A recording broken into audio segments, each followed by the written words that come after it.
আসসালামু আলাইকুম প্রিয় শিক্ষার্থীবৃন্দ, কেমন আছো? নিশ্চয়ই ভালো আছো, সুস্থ আছো, নিরাপদে আছো। আমি সবিতা রানী দে, সহকারী শিক্ষক, engineering university girls school and college, তোমাদেরকে ষষ্ঠ শ্রেণীর বাংলাদেশ ও বিশ্ব পরিচয়ের আরেকটি ক্লাসে আমন্ত্রণ জানাচ্ছি। ক্লাসটি চলছিল একাদশ অধ্যায়ের উপর। এখন আমি লেকচার নম্বর 2 নেব, পৃষ্ঠা নম্বর 88 বা 88 পৃষ্ঠা থেকে 89 পৃষ্ঠা পর্যন্ত, আর পাঠ 4 ও 5। শিশু শ্রমের ধারণা ও কারণ। শিশু শ্রমের ধারণা, কারণ ও প্রভাব নিয়ে আলোচনা করব। তো তোমরা তোমাদের পাঠ্যপুস্তকে চলে যাও। শিশু শ্রমের ধারণা,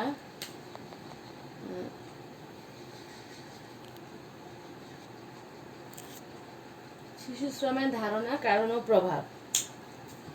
তোমরা 88 পৃষ্ঠায় যাও, দেখো শিশু শ্রম কাকে বলে, কারণটা কি, আর এর ক্ষতিকর প্রভাবগুলো কি আমাদের সমাজ জীবনে পড়ছে, সেই সম্পর্কে আমরা আজকে জানবো। আমরা প্রায়ই লক্ষ্য করি অনেক শিশু বিদ্যালয়ে না গিয়ে বিভিন্ন ধরনের কাজ করে। আমরা আমাদের আশেপাশে চতুর্দিকে দেখি, তাই না? পথে বেরোলে দেখি, দোকানে দেখি, রেস্টুরেন্টে দেখি, যানবাহনে দেখি, বিভিন্ন জায়গায় দেখি। যে বাস স্ট্যান্ডে দেখি, পার্কে দেখি, তারপরে হচ্ছে বিনোদন কেন্দ্রে দেখি যে শিশুরা বিদ্যালয়ে না গিয়ে বিভিন্ন ধরনের কাজ করে। আবার অনেক শিশু বিদ্যালয়ে পড়াশোনা করার পাশাপাশি বিভিন্ন রকম কাজ করে। তবে কোনো কোনো কাজ প্রায় প্রতিটি শিশুকে করতে হয়, যা তার জন্য ক্ষতিকর নয়, বরং তা তার ও তার পরিবারের ভালোভাবে জীবনযাপনের জন্য সহায়ক। ঠিক আছে? আচ্ছা, যেমন মা বাবার বা পরিবারের সদস্যদের কোনো কাজে সহায়তা করা। তোমরা বাসায় করো না? আব্বু আম্মুকে সাহায্য করো না? করো। এসব কাজ করতে সে বাধ্য থাকে না, কিন্তু কোনো কোনো কাজ আছে যা শিশুর জন্য ক্ষতিকর। এ ধরনের কাজকে শিশু শ্রম বলা হয়।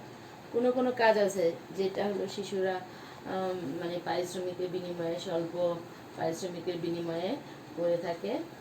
আবার হলো অনেক সময় জোর করে করানো হয়, উপার্জন করার জন্য করে থাকে। তো বলা যায় যে উপার্জন করার জন্য কাজ করতে গিয়ে শিশুরা বিপদ, ঝুঁকি, শোষণ ও বঞ্চনার সম্মুখীন হলে সে কাজকে শিশু শ্রম বলা হয়। বাংলাদেশে শিশু শ্রম বেআইনি। ওই যে জাতিসংঘ ঘোষিত জাতিসংঘ শিশু সনদে বলা হয়েছে না? আচ্ছা, তো বাংলাদেশ তো সেই সনদে স্বাক্ষরও করেছে। বাংলাদেশে শিশু শ্রমটা হচ্ছে বেআইনি। আমাদের দেশের অনেক শিশু অন্যের বাসা বাড়িতে সহায়তাকারী হিসেবে কাজ করে। বাসা বাড়ির বাইরেও বিভিন্ন কলকারখানায়, যেমন চুরির কারখানা, বিড়ির কারখানা, বিড়ি বা সিগারেট আর কি, ব্যাটারি, জুতা, এগুলো তৈরির কাজ করছে। আরও অন্যান্য খাদ্যদ্রব্য, বিস্কিট, চানাচুর, বিভিন্ন ধরনের নুডলস, পানীয়, বিভিন্ন কিছুর তৈরির কাজ করছে। বিভিন্ন রাসায়নিক দ্রব্য তৈরির কারখানায় লেদ ও ওয়েল্ডিং মেশিনেও কাজ করছে। গাড়ি বা টেম্পুর সাহায্যকারী হিসেবে কাজ করছে। বর্জ্য ঘেটে তা থেকে প্রয়োজনীয় বিক্রয়যোগ্য জিনিসপত্র সংগ্রহ করছে। অনেক সময় দেখো না, ডাস্টবিনে শিশুরা বর্জ্য ঘাটছে, ওখান থেকে বিক্রয় করার জন্য প্লাস্টিকের বিভিন্ন দ্রব্য সামগ্রী এগুলো সংগ্রহ করছে। তারপরে হচ্ছে লোহার, বা যে কোনো ধাতব পদার্থ তারা এই ঘেটে ঘেটে তাদের যেটা বিক্রয়যোগ্য সেগুলো খুঁজে বের করছে।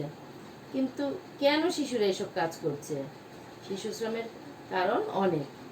অনেক অভিভাবক দরিদ্রতা বা পারিবারিক অসচ্ছলতার কারণে শিশুদের স্কুলের পরিবর্তে কাজে পাঠাতে বাধ্য হয়।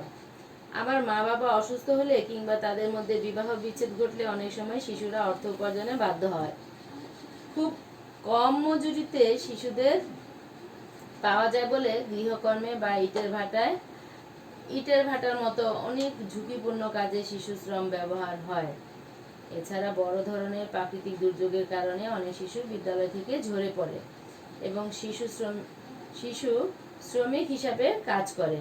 ছেলে ও মেয়ে শিশুর প্রতি অভিভাবকদের বৈষম্যমূলক আচরণও অনেক সময় মেয়ে শিশুকে শ্রমিকে পরিণত করে।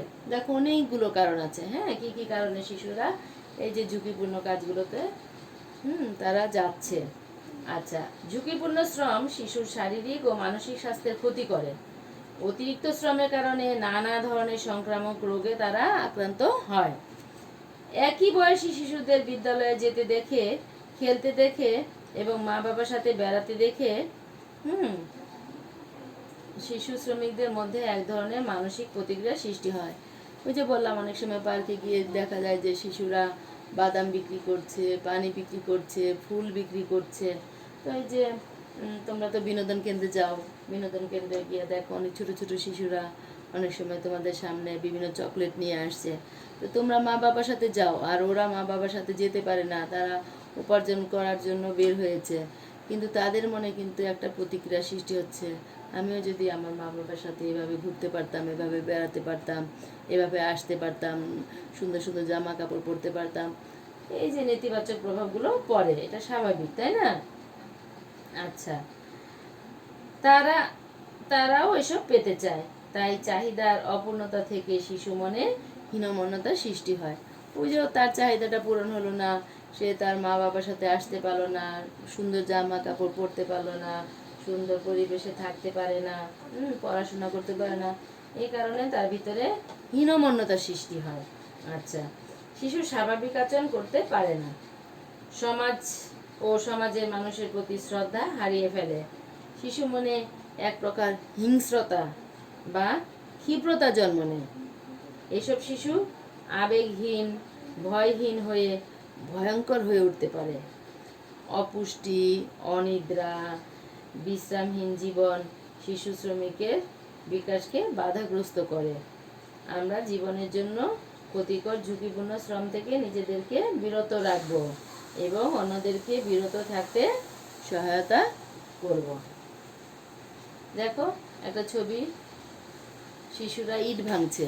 তো ইট ভাঙতে গিয়ে যদি হাতুড়িটার আঘাত শিশুগুলার হাতে লাগে, তাহলে আঙ্গুল অনেক বেশি ক্ষতিগ্রস্ত হবে। আঙ্গুলটা যে তার অকেজো হয়ে যেতে পারে। তো এই যে অনেক ধরনের ক্ষতিকর বা ঝুঁকিপূর্ণ কাজ তারা করছে। তো এই শিশুরা একসময় কি হবে, একসময় সমাজের উপর নির্ভরশীল হয়ে যাবে, নির্ভরশীল হয়ে উঠবে।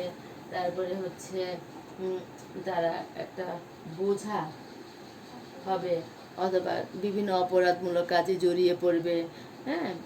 সবাই হবে না, কিন্তু একটা বিরাট অংশ এই ধরনের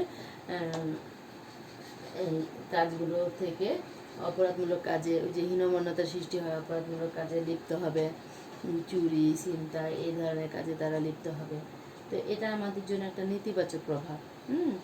তো দেখো, যদিও আমাদের সমাজে, আমাদের দেশের জন্য এটা বেআইনি, কিন্তু আমরা আমাদের সমাজ থেকে দেখতে পাচ্ছি যে শিশু শ্রম বিলুপ্ত হয়ে যায়নি, চলছে, আছে। যদিও সরকার বিভিন্ন রকম কর্মসূচি হাতে নিয়েছে, হয়তোবা কোনো এক সময় এই ঝুঁকিপূর্ণ কাজগুলোতে বা শিশু শ্রমে নিয়োগ হতে বা নিয়োগ পেতে আমরা দেখব না শিশুদেরকে, তারা অন্যান্য শিশুদের মতো বিদ্যালয়ে যাবে, পড়াশোনা করবে এবং প্রস্ফুটিত হবে, ফুলের মতো প্রস্ফুটিত হবে, এটাই আমরা আশা করি। আচ্ছা, তো আজকে আমরা তোমাদের পাঠ্যপুস্তক থেকেই একটা বাড়ি কাজ নিয়ে নিই। চট করে একটা বাড়ি কাজ নিয়ে নিই, যেহেতু আগের ক্লাসটাতে একটা সৃজনশীল দিয়েছিলাম। তো তোমরা ছোট মানুষ, যাতে কষ্ট কম হয়, এই জন্য আমি আজকে আর সৃজনশীল দিচ্ছি না, তোমাদের বই থেকেই একটি বাড়ি কাজ দিচ্ছি। 90 নম্বর পৃষ্ঠায় দেখো, বাড়ি কাজটি দেখো।